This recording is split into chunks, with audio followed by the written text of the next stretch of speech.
Nesta videoaula vamos falar sobre funções inversas. Esta é a seção 1.6 do livro. Na verdade, pretendemos falar de logaritmo. Queremos introduzir o logaritmo como inversa da função exponencial. Mas então vamos brevemente falar sobre o que é a função inversa. Vamos ilustrar isso com este exemplo que o livro fornece. Um pesquisador trabalhando com uma população de bactérias, um cultivo de bactérias, normalmente se fala assim, observa que ele mede a quantidade de bactérias à medida que o tempo vai passando em horas, em primeira instância. Então, n é um número de bactérias, vai ser uma função do tempo. Então, ele observou que no começo tinha 100 bactérias, em tempo t igual a 0 horas. Uma hora depois, ele tinha 168 bactérias. Vamos supor que as bactérias estão se dividindo no meio e formando duas, mas algumas dessas divisões não dão certo. Por isso aqui não temos 200 bactérias em uma hora, temos só 168, tá? Elas estão se subdividindo. E assim ele vai observando que ele tem um número de bactérias para cada hora que va passando. Então ele poderia construir uma função onde o número de bactérias n fosse função do tempo. Então vou apagar aqui rapidamente. Agora, outra coisa que ele pode fazer, não vou apagar mais. Outra coisa que ele poderia fazer é o contrário. Ele poderia ir olhando o número de bactérias N y observando o tempo que passou para ter esse número de bactérias. Tá? Então aqui a variável independente seria N. Então ele está medindo o número de bactérias e olhando quanto tempo passou para ter esse número de bactérias. Tá? Então aqui teria ele uma outra função. Teria uma outra função onde o tempo é função da população N. Tá? Isso seria inversa desta função. Então, o contrário. Tá? Na verdade, isso seria outra função, g, onde o tempo é g de n, é uma função de n, mas normalmente se usa a notação f a menos 1, tá? De n, a inversa de f. Então, faço o processo inverso do que f. Para falar de funções inversas, temos que falar de funções injetoras. O que é uma função injetora? Então, um gráfico é a melhor maneira de ver isso, introduzir esse conceito. Uma função injetora, se não acontecer o seguinte, se um elemento aqui não é imagem um elemento aqui é no máximo a imagem de um cara aqui. Tá? Isso seria um exemplo de uma função injetora. Isto seria um exemplo de uma função não injetora. Tá?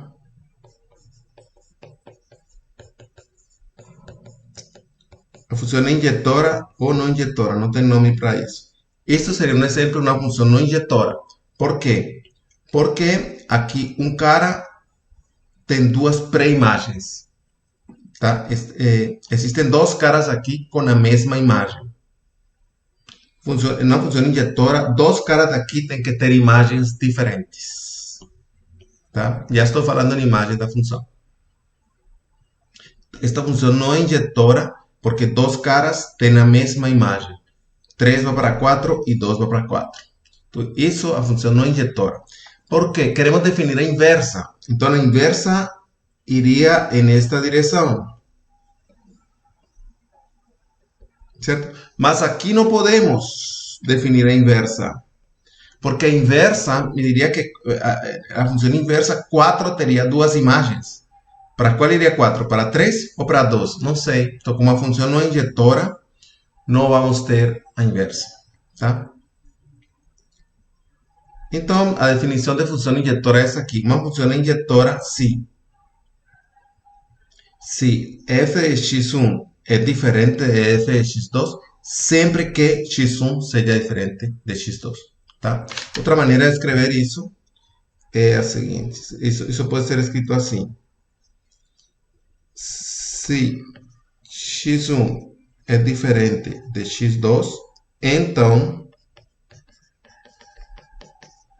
f de x1 é diferente de f de x2. Se os dois pontos são diferentes, se x1 é diferente de x2, f de x1 forçosamente é diferente de x2. Tá? Não tem dois elementos com a mesma imagem. Existe um teste que chama o teste da reta horizontal,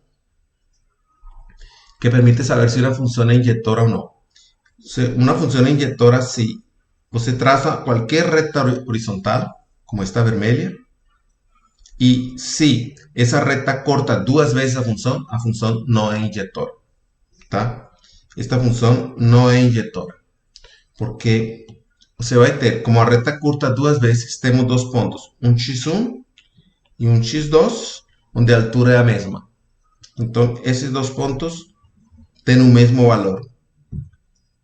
Tá? E a função não seria injetora. Esta função, então, não vai ter inversa.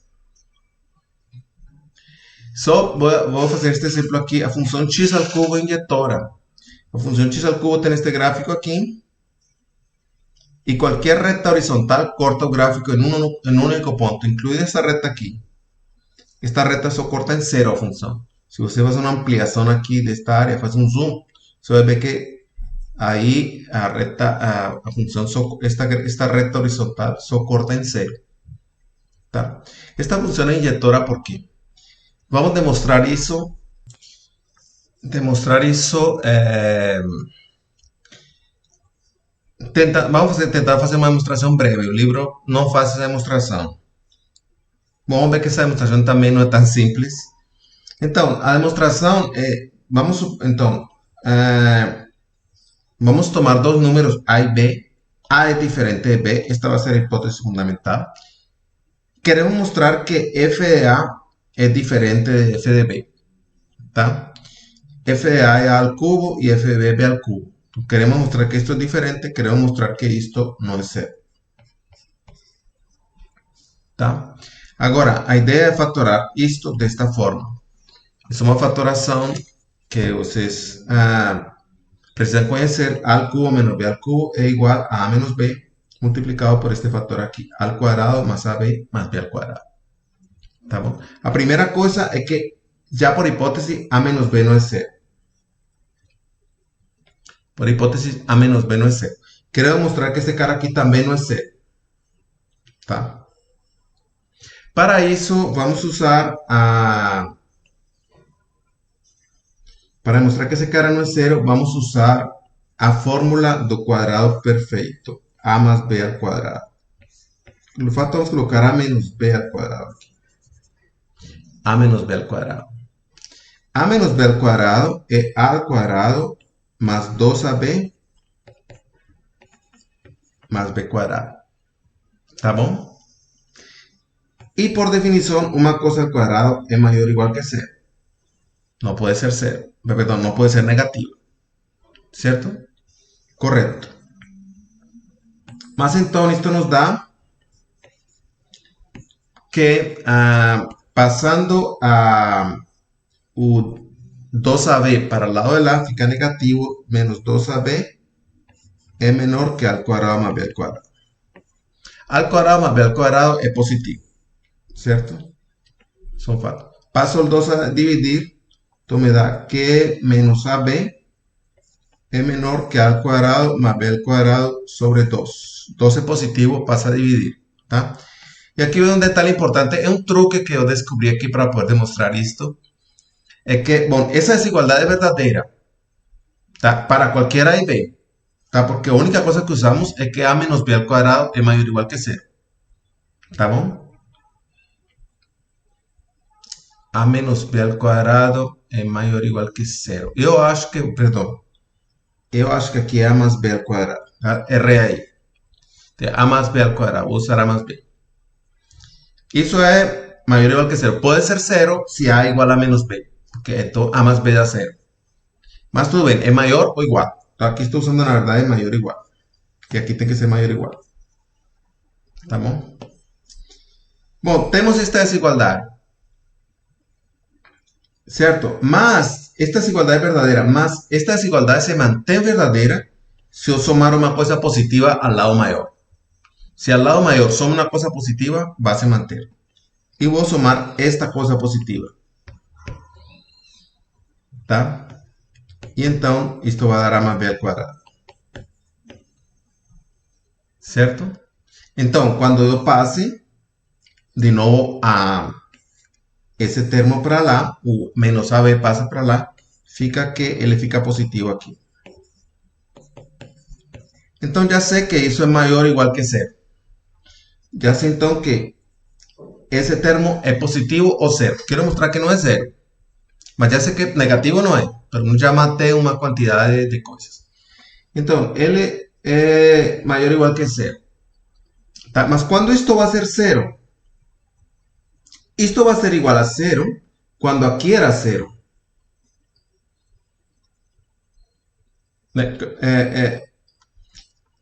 Esto va a ser igual a cero cuando aquí en la primera desigualdad era cero, cuando A igual a menos B. Entonces nos tenemos que A al cuadrado más AB más B al cuadrado igual a cero. Si y solamente si está este símbolo A igual a menos B. Para que A más B sea cero. Más en este caso,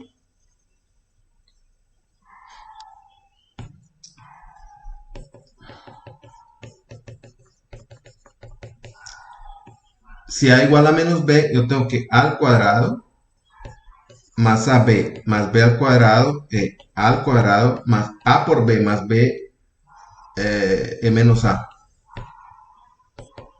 Más B al cuadrado que menos A por menos A. B igual a menos A.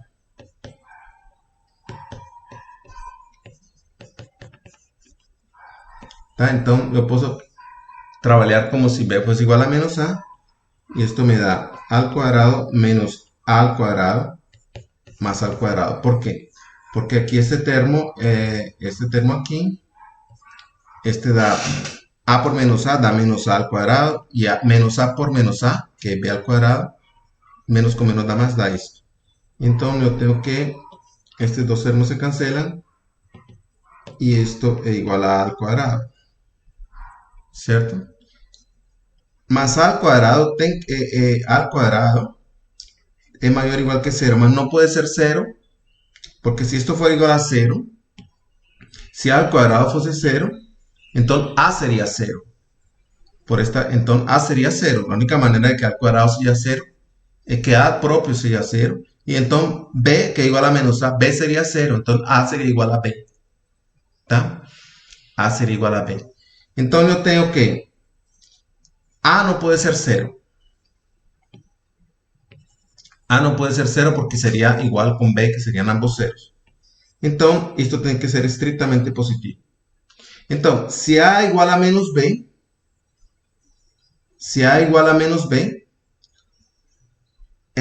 yo tengo que esta expresión es positiva. Y ese era el único caso en que esto podía dar 0. Entonces, esto es siempre positivo. En todos sus casos es siempre positivo. ¿Tá?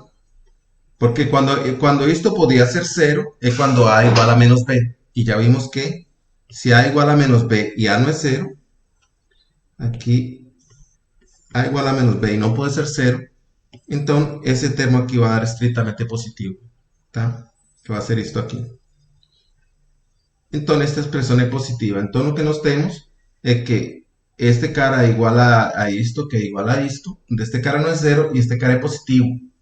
Entonces, este producto de una cosa que no es 0 por otra cosa que no es 0, significa que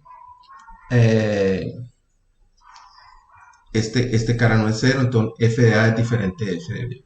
Bueno, una demostración un poco, tenía que escrever com mais detalhe, mas observen até essa pequena função de mostrar que a injetora tem um certo trabalho.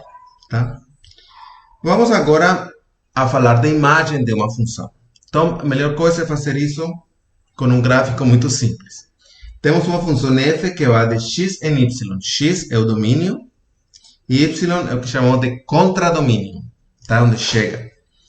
A imagem de uma função são os caras daqui aos quais chegou uma setinha. Então, a imagem de f, notado assim, vai ser só A, B e C. Isso é um subconjunto do contradomínio y. Tá? Então, a definição de imagem da função se escreve assim: imagem de f é o conjunto dos y no contradomínio y Tá? Es que y é igual a f de x para algum x. Tá? Y é igual a f de x para algum x. Então, este cara não está no domínio, porque D não é igual a f de x para nenhum x. Não é igual a f de ninguém. Tá? Esses três, A, B e C, sim estão na imagem. É importante isso porque a inversa não está, a inversa f a menos 1 não vai de y a x, tá?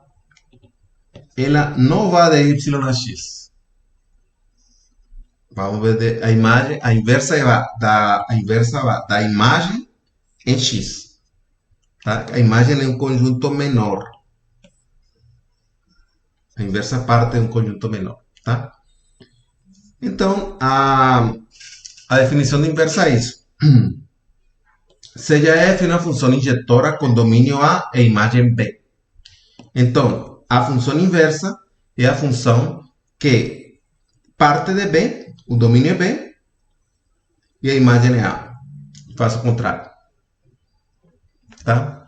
Então, a função inversa, o domínio dela é a imagem. E é claro, então, que então, o domínio de f a menos 1 era a imagem de f. E a imagem de f a menos 1 era o domínio de f, onde ela chega. Tá bom? Então, é claro que se eu tenho f e f a menos 1, sempre vou ter que f composto f a menos 1 é igual à identidade. Então, aqui temos um exemplo. A função x ao cubo, a inversa dela é a raiz cúbica de x. Tá? E se eu faço a composta de f com f a menos 1, isto na verdade aqui é f a menos 1 aplicado a f de x. Tá? Aqui também é verdade que f a menos 1 composto f é a identidade. Então, se eu faço a composta, f a menos 1 é tomar raiz cúbica. Então, f era x ao cubo, então x ao cubo, raiz cúbica da x, que é a identidade. Então, se parte de x, aplica f, vai a um y. E aplica f a menos 1, volta para x. A função que leva x em x é chamada a função identidade. Tá bom?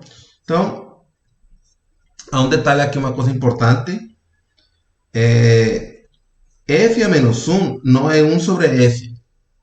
Tá? F a menos 1 F a menos 1 é o nome da função. Tá? Eu poderia ter aqui, por exemplo, g de x igual a isso. Então, isto que está aqui é o nome da função. Em lugar de chamá-la g, vamos chamá-la f a menos 1. Mas não é uma operação. É um nome que indica que é a inversa de f. Tá? Mas não é dividir por f. Então, como achar uma função inversa? A inversa é uma função injetora. A função tem que ser injetora para poder calcular a inversa. Escreve, é um procedimento, aqui tem uma receita para calcular a inversa. Escreve y igual a f de x. E depois tentamos isolar x. Isolar x, passar todos os y por outro lado. Tá? E depois, de novo, trocamos x por y. Vamos fazer com este exemplo aqui. Esta função é injetora, porque x ao cubo era injetora. E x ao cubo mais 2 vai ser injetora. X ao cubo tem este gráfico aqui. Aqui estava isto. X ao cubo era injetora. X ao cubo mais 1 vai ser uma coisa aqui assim. Então, x ao cubo mais 2. X ao cubo mais 2 vai continuar sendo injetora pelo critério, porque aqui todas as retas horizontais cortavam uma única vez. E aqui também. Toda reta horizontal vai cortar uma única vez usando injetora. Então, o que fazemos? Para calcular a inversa dessa função, escrevemos y igual a isso e tentamos isolar o x ao cubo. Tentamos deixar x em evidência. Então, passamos x. Então, passando 2 para lá, fica y menos 2. A esse lado, escrevemos assim. E tiramos raiz cúbica a ambos lados. tá? A raiz, não precisamos sinal aqui, a raiz cúbica ou é positiva ou é negativa. Mas, então, aqui, finalmente, trocamos y por x. Então, este vira y e este vira x, e esto é inversa. Essa função inversa tem nos exercícios da seção 1.6, tem vários exercícios para calcular a inversa seguindo este procedimento. Uma observação, nem sempre é possível calcular a inversa dessa forma, tá? Nem sempre é possível isolar o x. Ela existe, mas não vamos poder isolar o x. Bom, outro detalhe importante é que se nós temos o gráfico de uma função f, o gráfico da inversa é a reflexão com respeito desse eixo x igual a y. É a reflexão aqui com respeito a este eixo. Este é o gráfico da inversa.